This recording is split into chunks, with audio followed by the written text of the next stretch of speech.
morning, everybody, and welcome to Time Attack Round 2 at Brands Hatch. Today we're running the Indy layout, and as you may know, this is the first event in a Time Attack double header. Round 2 today, Round 3 tomorrow. It's probably one of our favorite events here at Time Attack, definitely my own favorite, given that it's actually the smallest commute to get here. Brands Hatch, great location, means that usually when we do have a show like we will tomorrow, it is absolutely full of public and car shows and all of that good stuff. Of course, in this day and age, we can't enjoy the crowds quite as much as we used to, but hopefully this weekend should give us enough action for us to be able to really enjoy a great weekend of motorsport.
So we're a few minutes into this session, and for those of you watching at home, you can see on your screen now the BMW M3 returning car, this one in Club 2-wheel drive. This is Mike Butler's JC performance machine, something that we saw a lot of in 2018, perhaps even in 2019 as well. It took a little bit of an absence, understandably, due to just the whole pandemic situation, but it's great to see that car back. Now, we are just getting a few things buttoned up here in the commentary booth.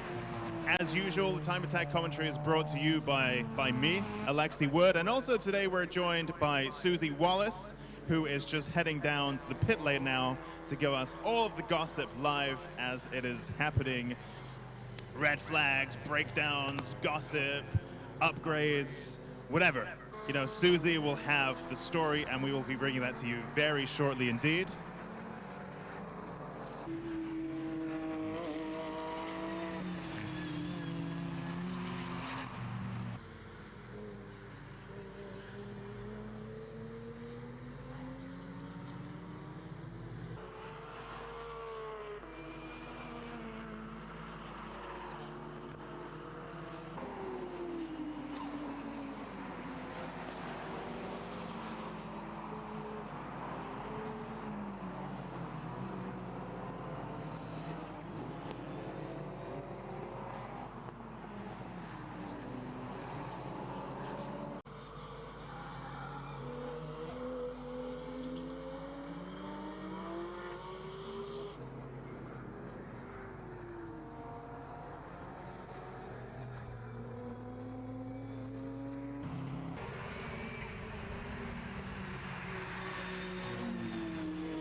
So a few minutes into the session then, just getting some things up for us to be able to provide you with all these insights you need. You can just see a drone shot just above the start finish straight. Now this is an exciting new addition to our time attack coverage today, and you can see it taking a look at the Brabham straight and cloud curve just in the bottom left of your home. For those of you watching from the trackside, you can just see a drone flying around, and you're just gonna have to imagine that bird's eye view. But it is quite spectacular. Now what you will see is we are running to a slightly different format today, with our clubman and club cars combined into a single club session. And so what that means is perhaps you'll see more cars on track than you're usually used to, which of course looks especially interesting from the drone footage, because you can just see all of these colorful little skittles just flying around the track right now. Johnny Fletcher then in the red Mark IV Astra in the Club 2-wheel drive class. Club 2-wheel drive is a traditionally very popular, oh here we go, that looks like that could be Tim Bedford in the Mazda RX-8 in the Clubman class, car number, let's just have a look, looks like some stickers might have, there we go, car number 63. Well, I'm not sure what happened there, but I think that's Tim Bedford in the Mazda RX-8. You might remember him last year being here in a WRC-style Subaru Impreza built by Richard Henry Motorsport. This year he's back in a Mazda RX-8 in the Clubman class. Quite a different type of offering. And Tim Bedford, you may remember for some really really hell-raising sideways RC-style driving, coming around all of the corners sideways in this big power, very high-spec Subaru Impreza. Great fun to watch as Tim Bedford then, and even this year in the Mazda RX-8 he has proven just. You can see the cameras following now the car of Eden Young, the Gizfab 201 Nissan Micra. Nissan Micra K11 shape, and now looking at the car of the Mini.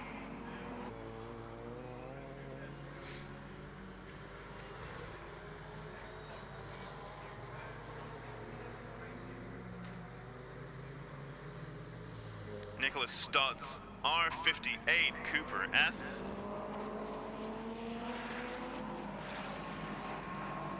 And here we go, Arturo Suxurius, by the looks of things, coming across the Brabham straight, going around the outside, just nice and clean to come down into Paddock Hill. Corner that is, of course, absolutely notorious in both in circuit racing, track days, any kind of motorsport. Paddock Hill is one of the reasons why I always have a lot of trepidation coming into Brands Hatch.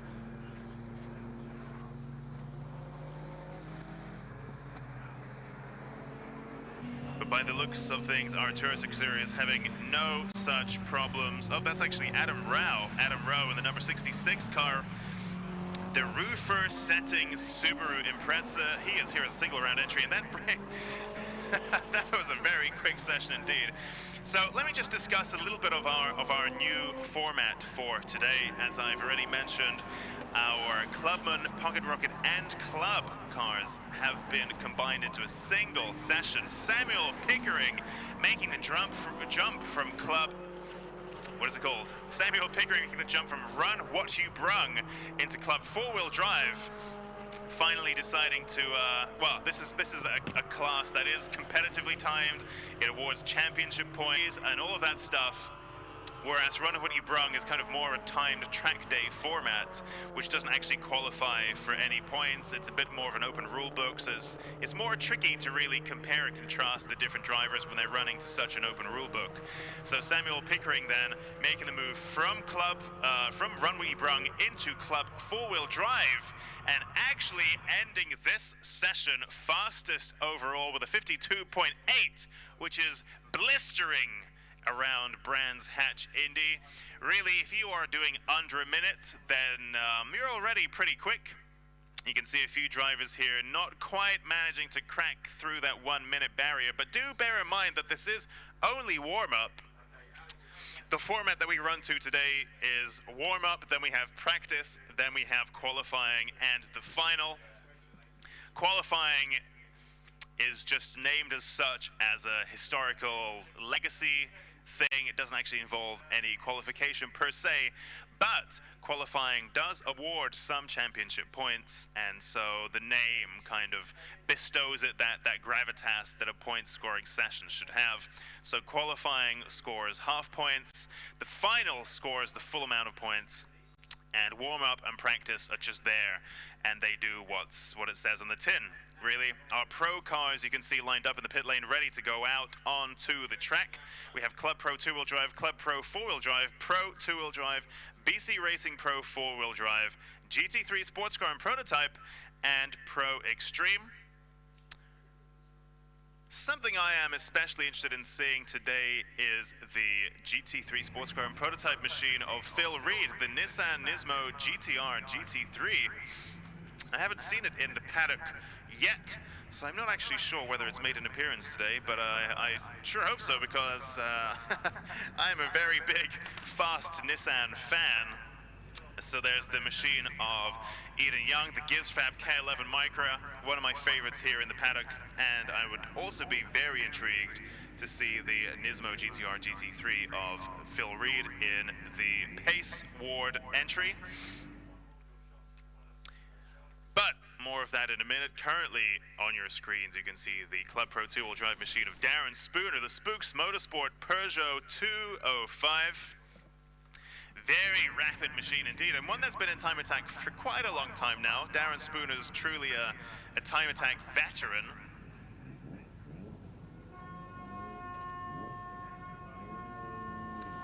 And this is not just any old Peugeot 205, and this isn't just any old Spooks Motorsport built Peugeot 205. Spooks Motorsport, one of the top quick Peugeot specialists in the country. This, in fact, is Honda Civic Type R powered.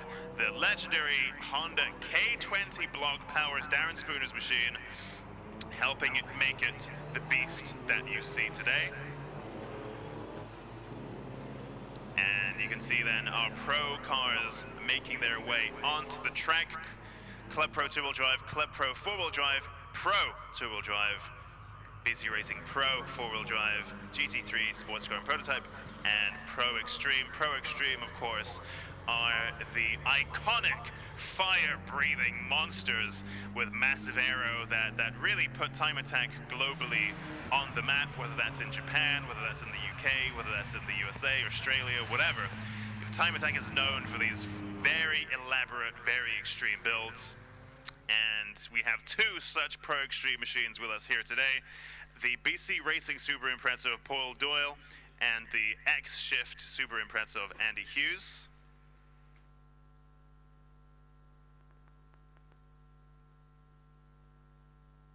There we go, and I just had this GT3 pointed out to me, and I gasped audibly when I saw that, because this is just the machine I was speaking about a second ago. So it's great to see Phil Reed then joining us today. Thank you, Alex, for pointing that out.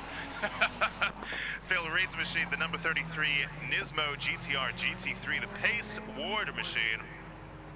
So for those of you who might be wondering, GT3 sports car and prototype, what's that got to do with time attack? Well, actually, it's a formula that really makes sense when you think about it. You know, the GT3 and sports car racing has a rule book that goes through various iterations every kind of 5-10 years, and these cars on the real top tier. Oh, here we go. Never mind that. We've got somebody in the gravel. This is the number 17 machine of Steve Reed, Uncle Steve Racing, Mitsubishi Evolution 8. And where has he gone off? That's a deep gravel trap by the looks of things. And actually, just taking a look out across the circuit, you can see he is parked up at McLaren and Clearways. Looks like we have a red flag out, our first red flag of the day. That didn't take very long at all. So here we go. We haven't even had any rain yet, and we've already got our first red flag. So Steve Reed then falling off the track at Clearways. And for those of you following along at home, wondering why we've got a flag out for this. Things look pretty tame, and they are. The problem is you've got a car stranded in a place where it's very likely others will fall off. There you go. You can see Steve Reed on your screens now. He's got his cooldown light flashing. You can see on the back of his car, indicating he wasn't even on a real flying lap when that happened. And what, of course, that tells race control is, you know, having a car fall off on an area where it's likely others may come off too, unless you halt runnings to move that car, the likelihood is somebody else could clatter into him and cause a much bigger problem.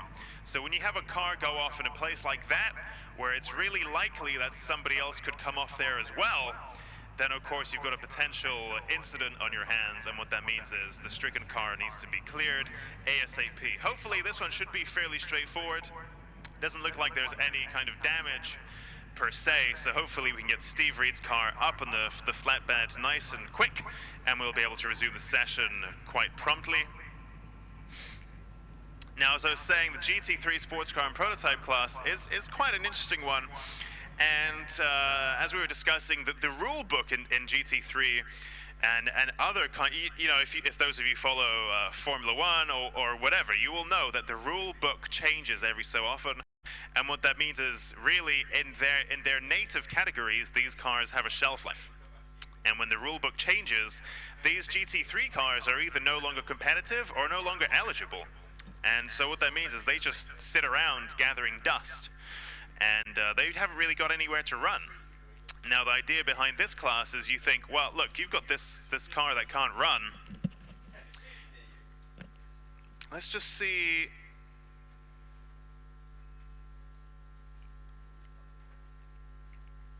So I just got distracted by something on the screen there. So you've got these cars that aren't eligible to be run anywhere else, or you know, very few categories will be relevant to an out-of-date sports car, and sports car in the endurance sense. And so what that means is Time Attack thought, look, actually for parity, all of these cars are run with all kinds of restrictors, all kinds of, you know, various limiting things that really peg back their performance so that everyone is in an equal playing field. And the Time Attack approach is to just not have any restrictions, right? You look at the Pro Extreme class that made Time Attack so famous as a type of motorsport, and the whole point is no limits, no restrictions. And this class here, then, the sports car GT3 class, is that mentality applied to endurance racing cars. You know, these cars are often a little bit detuned so they can run for 6, 8, 12, 24 hours, whatever. And you think, what would happen if you take a GT3 or other endurance sports car and just run it without any limitations? And that gives us our class that we have here in Time Attack that we know and love. Today we have one entry only, that's Phil Reed in the Pace Ward machine. And it sounds like there may be something in the pit lane. Is that you, Susie? Yeah, I'm down here in the pit lane. I'm down here with Jeremy Place, who actually sponsors the GT3 car that you've just been discussing, the GTR GT3. So can you tell us, first of all, a little bit about yourself and then a little bit about the car? Okay, so we're insurance brokers, and we most of the staff are petrol heads, and there's you'll see quite a few of them here tomorrow. And we just like to be involved with things like this. And fortunately, Phil can pedal quite well, so it's quite a high profile for us. So the faster it is, the better it appears for us, and it's just good advertising, and it's really nice to be here on days like this with a load of petrol heads. So your company sponsors the GT3 car out there today? Yes, yeah. And it's Phil Reed driving it, and obviously he's got quite a good history with Time Attack. Say that again, sorry. Is it Phil Reed driving it? He has quite a good history in Time Attack. Yes, he does. Yeah, he's evolved massively in the last 4 or 5 seasons. He's just been consistently quicker and quicker, and I think that's why we've got the affiliation, because that's what we like to see with the driver. If they get consistently quicker, it's better, and very, very few offs. So it's just really good from an insurance perspective as well.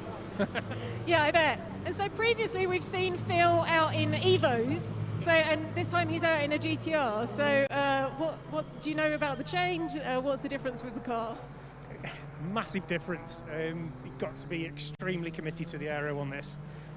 He's obviously sitting in the wrong side of the car, so that's been a learning curve for his entry points to every single corner on every circuit that he knows like the back of his hand. All of a sudden it's totally different. So he's still learning it, but he's coming on leaps and bounds and really enjoying it as well, because every time he pushes harder, he gets more of a reward from driving this car. So And how long has he had the car? Is it still quite a new car to him? He had it at the beginning of last season, but because of COVID and everything that happened, he didn't get out very often at all. Did a couple of test days, then things got cancelled. So it was a bit of a missed season last year, so we're going to make up for it this year. So still learning the car, would you say? Yes, definitely. So it'd be really interesting to see what he can do out there. Obviously, we're expecting big things from Phil, and hopefully, yeah, it'll make you proud. Yeah, fingers crossed, fingers crossed. Lovely, thank you.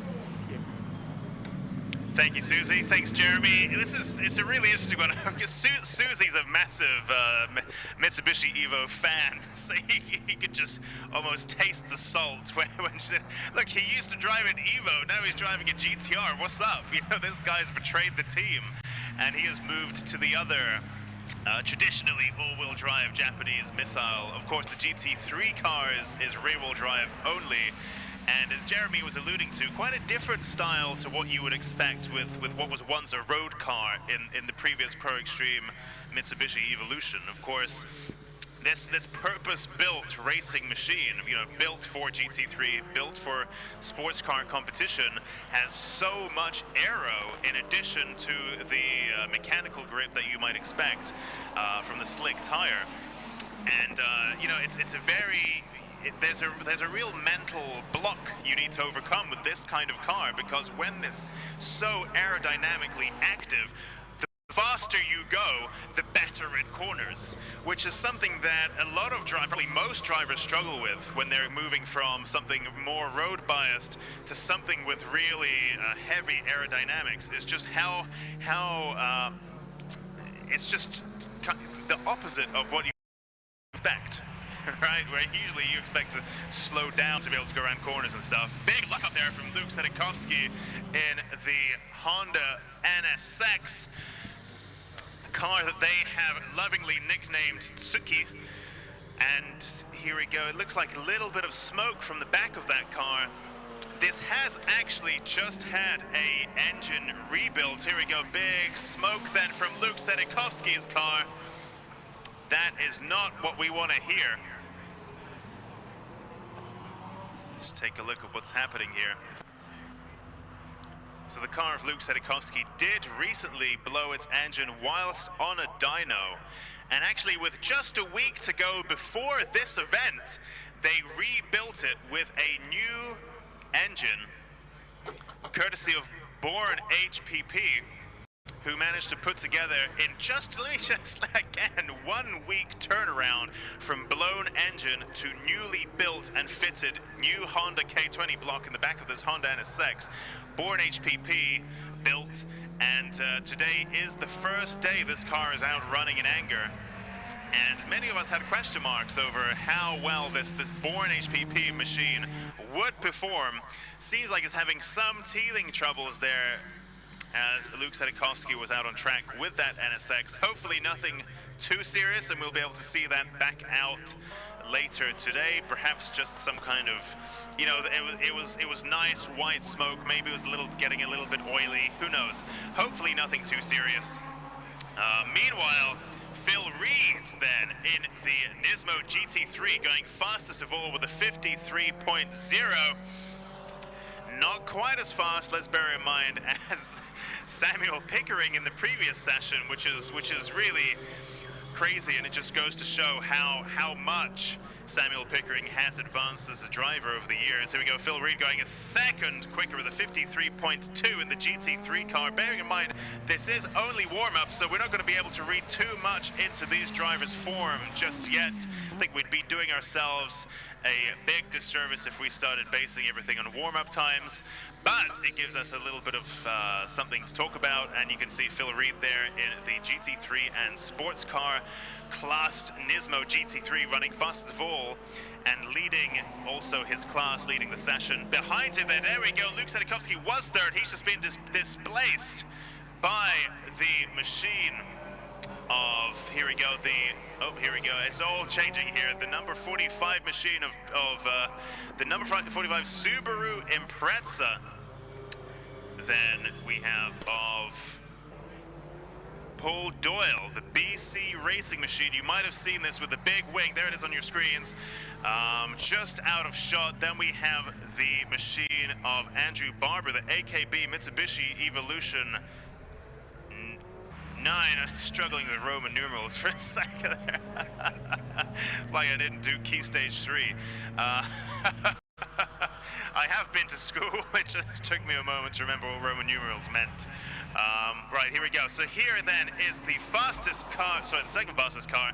This is the machine of Paul Doyle. And actually, look at that, the machine of Andrew Barber, the AKB Racing Mitsubishi Evolution 9, the number 88 machine, just stopped out on track. Stopped on the Cooper Straight. Not really where you want to see a car being stopped. He is off the racing line, thankfully, so drivers will want to keep to the outside, coming around Graham Hill and into Surtees.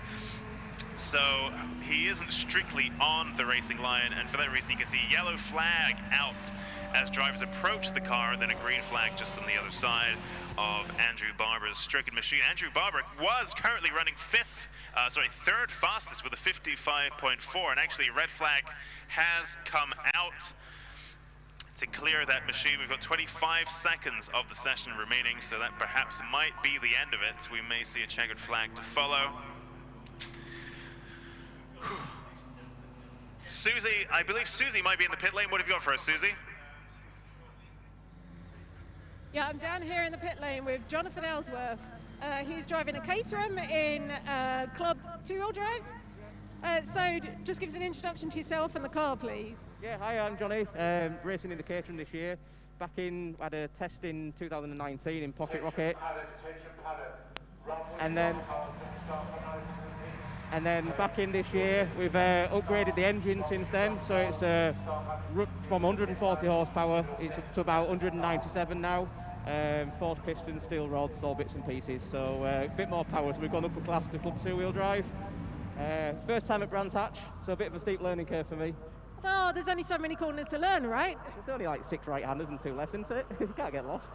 So how are you finding it out there this morning? What are conditions like on the track?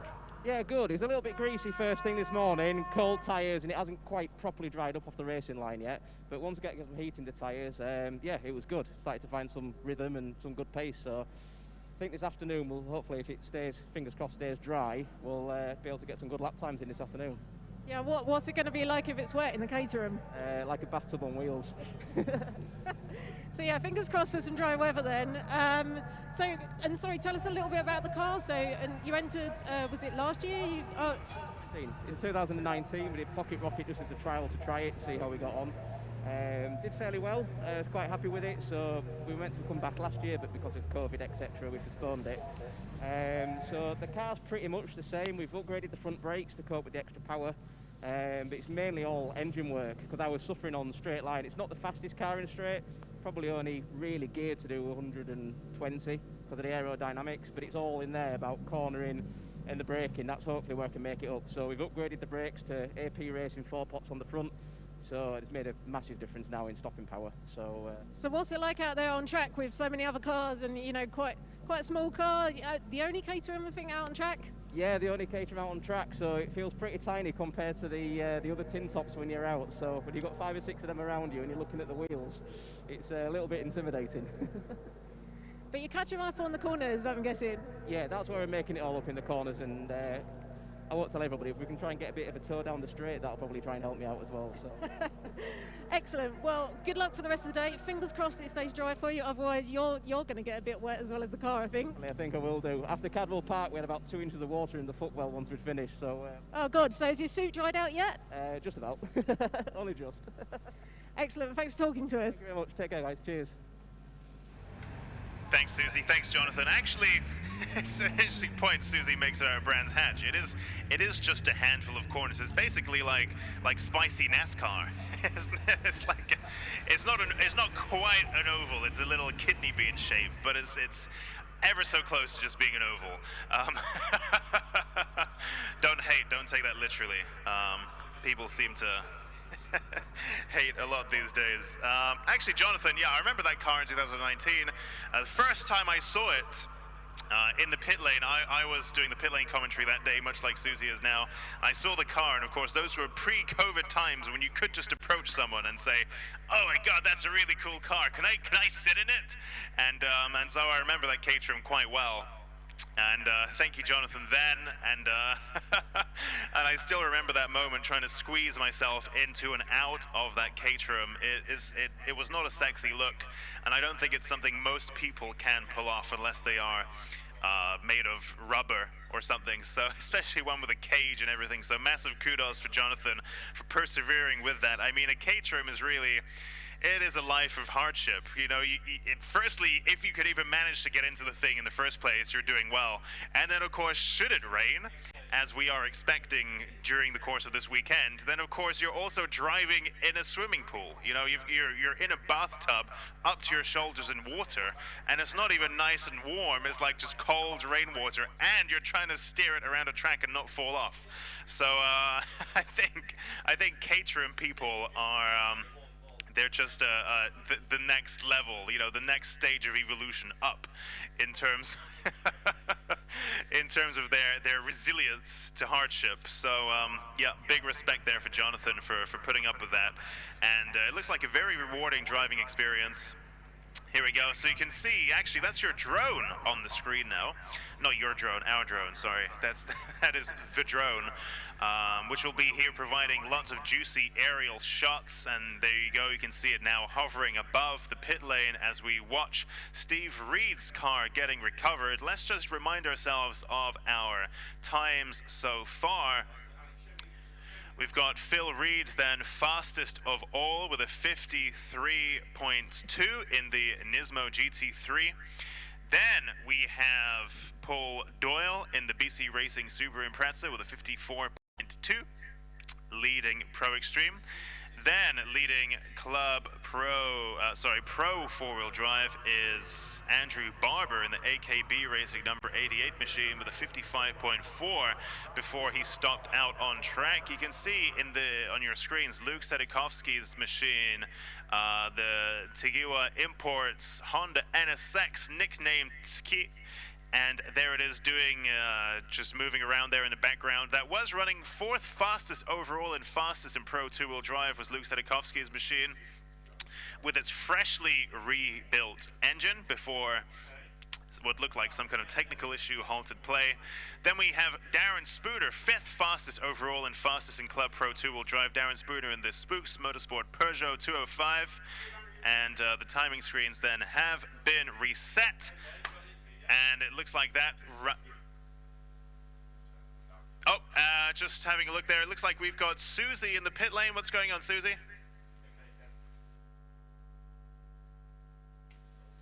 I'm down here in the pit lane with Natalie Brooks, who's driving the faster BMW. So, do you want to just give us a quick introduction to yourself and the car? Yeah. I think I'm only girl in the championship today. So, yeah, we took it easy on the first session because it's only practice. We're just getting the heat in the tyres. Totally forgot to come in and they were at 40 psi. It's like, why haven't I got any grip? But no, it's yeah. So I'm driving the F80, which you drove 2 years ago as well. So it's a little bit more spicy. So. Oh wait. Is it a little bit of a handful out there? Yeah, it was so slippy, especially at the last corner before the pit straight. Like you can't get any grip, and obviously I'm surprised it's got a lot of grip at bottom of Paddock Hill as well. But yeah, it was first out sideways. It was great. I love it. So and this is the first event of the season where you've been out in the F80, isn't it? Yeah, so it's the first. I was out in the E46, but we had mechanical issues with that Cadwell, so I didn't qualify, or obviously the final got cancelled as well. So yeah, this is my first proper round. So, and hoping the weather stays a little bit better than Cadwell as well. Oh my days, honestly, I'll cry. I'll just pack up and go if it's like that again. So can you tell us a little bit about the car itself? Yeah, we've had new turbos, we've had new intake, we've had a new diff, just so it can support the more power. It's running around 750 horsepower, but the first couple of, we're just running at 600 at the minute, just to calm it down, and then we're gonna banzai it for the final two. Excellent. Well, yeah, I hope it stays dry for you. Good luck. It's great to see another woman on the grid as well. Yeah, thank you. Good luck. Yeah. Hopefully we'll see more of them soon. Thanks very much. Good luck out there. Thank you. Thanks, Susie. Thanks, Natalie. It's I was not expecting her to so casually say, la la la la la, new diff, da da da, 750 horsepower. Oh, hang on, what? You can't just casually throw in that this thing's 750 horsepower, and they're just like, oh, but we're only running 600 right now.